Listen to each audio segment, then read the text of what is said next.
Salut et bienvenue dans ce Face à Pierrot du dimanche, puisque encore une fois nous avons l'immense bonheur de retrouver l'équipe de France demain soir en Belgique. La première question est de Naël. Salut Pierrot, question casse-gueule, ça faisait longtemps. En tant que journaliste et auditeur des Grandes Gueules, qu'as-tu pensé du clash avec Rima Hassan? As-tu également été menacé dans ton travail de journaliste par des fans, des joueurs, dirigeants ou autres? Alors, est-ce que j'ai déjà été menacé visuellement? Non, jamais. Bon, en même temps, moi je parle que de foot, faut pas déconner non plus. Menacé sur Twitter, je dirais presque tous les jours, donc ça c'est encore différent. Quant à Rima Hassan, qu'est-ce que vous voulez que je vous dise de Rima Hassan? C'est la seule personne qui soit une élue de la France qui ne parle jamais de la France. Voilà. Des gens ont donc élu quelqu'un qui ne parle jamais de son pays, mais qui ne parle que de la Palestine, que d'Israël. Je comprends même pas qu'on puisse tolérer ça. Voilà. Mis à part, c'est juste une parenthèse que je trouve que ce soit une femme d'une grande beauté. Il n'empêche que son comportement, normalement, il est, je dirais, dans la lignée de beaucoup de comportements de gens de la LFI, malheureusement. Je trouve que, comment ça s'appelle, Truchot et Marchal ont extrêmement bien réagi en mettant à la fin immédiatement à cette interview. Neil encore me dit: as-tu regardé l'événement des streamers français qui ont affronté l'Espagne lors d'un match de foot, et si oui, qu'en as-tu pensé? Alors non, je regarde déjà trop de matchs et je suis déjà obligé de faire beaucoup d'efforts pour en suivre la plupart jusqu'au bout, pour pas aller m'infuser des matchs avec des gens qui sont des footballeurs du dimanche. J'en ai vu malheureusement, je dirais, quelques extraits, où j'ai vu un match, pour le peu d'extraits que j'ai vu, d'une violence assez invraisemblable, et puis avec des problèmes d'insultes racistes évidemment inadmissibles. C'est-à-dire que même un match qui est au départ est un match plutôt sympa, pour le buzz, pour la déconne, ça devient un truc d'une importance capitale, avec une ambiance hostile et un mauvais comportement des mecs sur le terrain. Donc ça tendrait à prouver que vraiment le football rend con. Alex Nissa du 06 me dit: tu as évoqué la faiblesse de l'audience des Bleus contre Israël. Est-ce lié à différents facteurs comme les prises de position politiques des joueurs aux législatives, le jeu des Bleus, médiocre, Deschamps qui s'accroche à son poste, et la polémique Mbappé ces derniers jours? J'ai donc fait un tweet pour m'étonner et m'inquiéter d'ailleurs de la faible audience de ce match, et les réponses que j'ai eues tout au long de la journée d'hier et d'avant-hier m'ont un peu sidéré. C'est-à-dire le nombre de gens qui m'ont dit: on ne peut pas s'identifier à une équipe où il n'y a que des joueurs noirs. Position que j'ai du mal à comprendre. Des gens qui m'ont dit on a boycotté Israël. Ouais. Admettons. Je pense que c'est un tout. Je pense que l'équipe de France nous a profondément emmerdés pendant l'Euro. La retraite de Griezmann et l'absence, avant la polémique, l'absence de Mbappé ont été aussi des facteurs. On me dit le match c'était un jeudi, mais le jeudi c'est plutôt une bonne journée en termes d'audimat. Donc il faudra voir l'audience du match contre la Belgique. Si on n'atteint pas les 6 millions, là il faudra commencer à se poser les vraies questions sur l'intérêt. Alors que en plus on est dans une période où les gens se plaignent de ne plus pouvoir voir le foot du fait de son prix prohibitif. Donc là il y a vraiment un débat, mais il faut attendre un petit peu de quelques audiences de plus pour voir le vrai niveau de l'inquiétude qu'on doit avoir.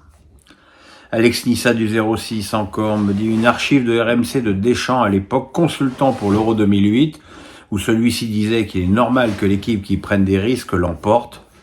Le logiciel de Deschamps a-t-il bien changé, notamment par rapport à l'époque Monaco où son équipe était offensive? Alors, vous m'excusez pour les petits bruits en fond, mais comme vous le savez, pour certains, je déménage mardi, donc ma femme fait les cartons.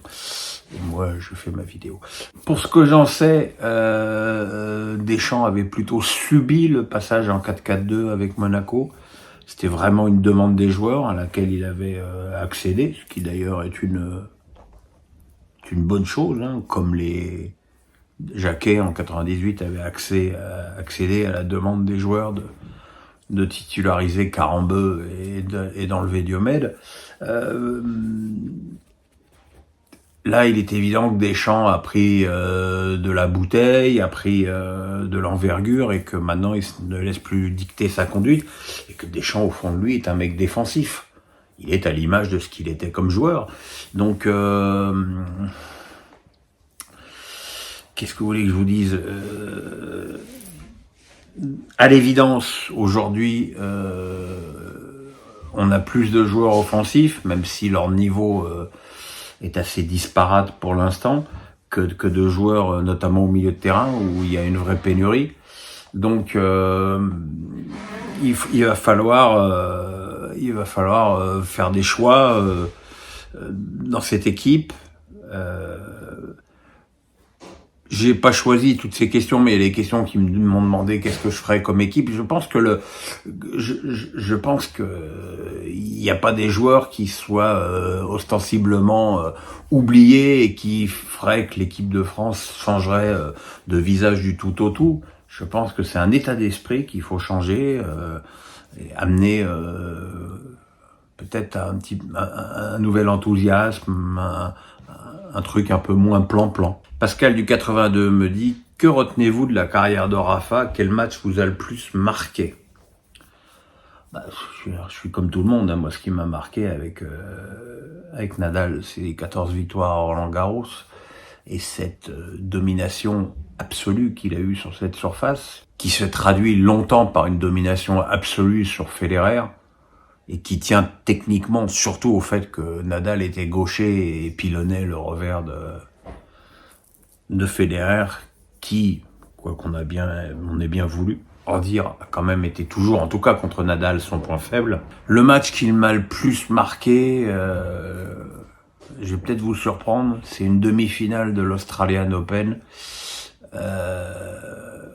contre Verdasco, où là il jouait contre son miroir, et ça avait fait un match qui avait duré près de 5 heures et qui avait été d'une violence incroyable.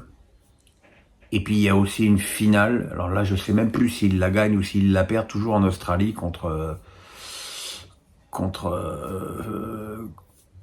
Djokovic, et où au bout de 5h30 de jeu, ils font un échange de 27 balles à fond les ballons, et là je me souviens devant ma télé me dire bon là ok, là je gobe plus, j'y crois plus, tu peux pas faire ça en étant à l'eau claire. Donc voilà, mais la longévité de Nadal et surtout son abnégation à vouloir s'accrocher à son rêve de revenir jusqu'au bout, je trouve que c'est beau. Patrice Loco me dit « Je suis allé voir les féminines du FC Nantes et tu allais déjà voir un match de filles au stade. Perso, on est objectif, ça perd contre n'importe quelle équipe de régionale masculine. Au-delà de l'impact physique, techniquement et dans les déplacements, c'est R3. Ton avis ?» Alors oui, j'ai été voir un match de féminine pas plus tard que la semaine dernière, puisque je suis allé voir Racing Club de Strasbourg, Fleury à Colmar. Et très franchement, la comparaison par rapport au foot masculin, elle est comme tous les sports, elle est nulle et non avenue. C'est-à-dire Serena Williams, au meilleur de sa forme, n'aurait pas gagné contre un -2-6 chez les hommes, la comparaison sport féminin, sport masculin n'a pas lieu d'être. Je veux dire, en foot, une femme d'1m73, c'est une grande femme. Un homme d'1m73, c'est un homme de taille presque petite. Donc voilà. Après, c'est vrai que moi qui ai commencé à l'équipe en suivant le foot féminin, parce que j'avais couvert 2 finales de championnat de France à l'époque, le grand club, c'était la VGA Saint-Maur avec Elisabeth Loisel. Moi qui ai eu la chance de beaucoup voir jouer mon amie Louisa Nessib, qui pour le coup, elle était une joueuse fabuleuse. Bah, le problème, je trouve que le foot féminin n'est pas en progrès. Je pense même que ça régresse. Y a des choses que je m'explique pas tactiquement, c'est-à-dire pourquoi elle ne développe pas un meilleur jeu collectif et qu'elle cherche très régulièrement à balancer le ballon devant alors qu'elles n'ont pas les joueuses qui ont l'impact pour capter les ballons devant. Donc voilà, je suis moins emballé par le foot féminin que j'ai pu l'être à une époque, je dois le reconnaître. Arkman07 me dit, pensez-vous que le nouveau propriétaire, la famille Arnaud, le Paris FC, sera un club vendeur tel Red Bull ou Monaco, où pourra garder ses meilleurs joueurs à l'image du PSG quand ils en auront? Je ne sais pas, parce que pour l'instant, la famille Arnaud ne s'est pas exprimée sur ses ambitions. Le fait qu'il y ait Red Bull dans l'histoire montre aussi que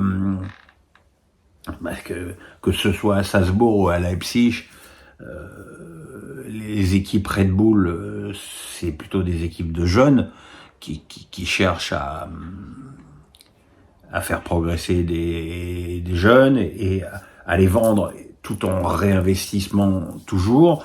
Il faudra voir, voilà, quel est le projet, quelles sont les envies de la famille Arnaud, si c'est de faire un club de jeunes ou un club plus équilibré en termes d'âge, sachant encore une fois que jeune, ça veut pas forcément dire toujours manque d'ambition.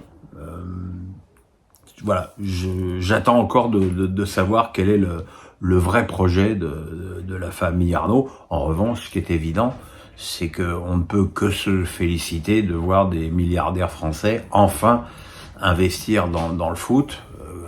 Voilà, comme ça, François Pinault va se sentir un peu moins seul.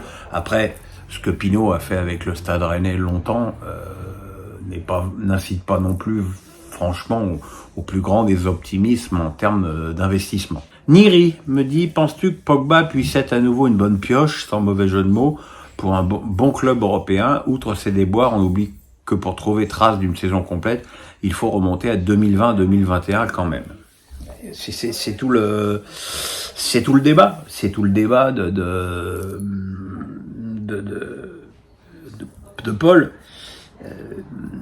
Joueur extraordinaire, mais bon, joueur qui, avant ses ennuis de suspension et ses problèmes de chantage familiaux, avait beaucoup de pépins physiques. Donc voilà, 3 ans sans jouer, même s'il n'a que 31 ans, c'est énorme. Rejouer, oui, rejouer à quel niveau et dans quel championnat, ça je ne sais pas.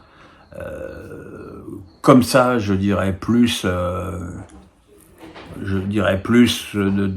d'aller jouer aux États-Unis. Je pense que ce serait bien pour lui, à la fois en termes de tranquillité, en termes d'expérience et en termes de niveau footballistique. J'entends parler de l'OM, j'ai du mal à croire qu'un mec qui a pas joué pendant 3 ans puisse revenir et redevenir un joueur important pour un club qui a les ambitions de l'OM.